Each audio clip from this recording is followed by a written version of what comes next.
अभी रिसेंटली एक news viral हुई थी कि मीशा अग्रवाल नाम की एक लड़की ने सुसाइड कर लिया सिर्फ इसलिए कि उसके फॉलोअर्स कम होने लगे थे।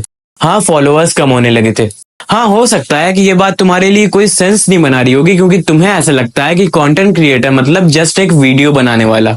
पर एक बात सोच के देखो कि जिसे तुम सिर्फ एक वीडियो समझ के बैठे हो, उसे बनाने में किसी के कितने घंटों की स्क्रिप्टिंग, शूटिंग, एडिटिंग गई हुई है। देखो, कंटेंट क्रिएशन एक ऐसी दुनिया है जहां तुम्हारे इमोशंस को डेली टेस्ट किया जाता है। कई बार तुम्हारी उम्मीदें भी टूटती हैं और कई बार एल्गोरिदम साथ नहीं देता है। यहाँ पे तुम्हें पूरे दिन काम करना पड़ता है लेकिन रिजल्ट हमेशा कैलकुलेटेड मिलता है।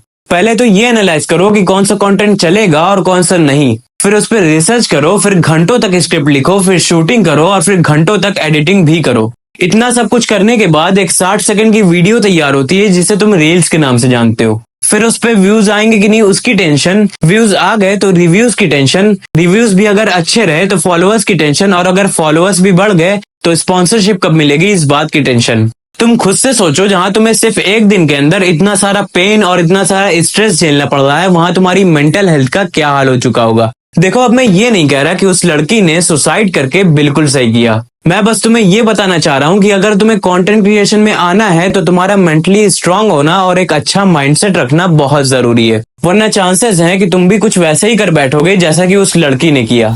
अब अगर तुम मेरे माइंडसेट की बात करो तो उसके तो सिर्फ फॉलोअर्स कम हो रहे थे, लेकिन मैंने अपना लाखों फॉलोअर्स वाला अकाउंट खो देने के बाद भी एक नया अकाउंट बना के तुम्हारे सामने खड़ा हूँ, वो भी जिंदा।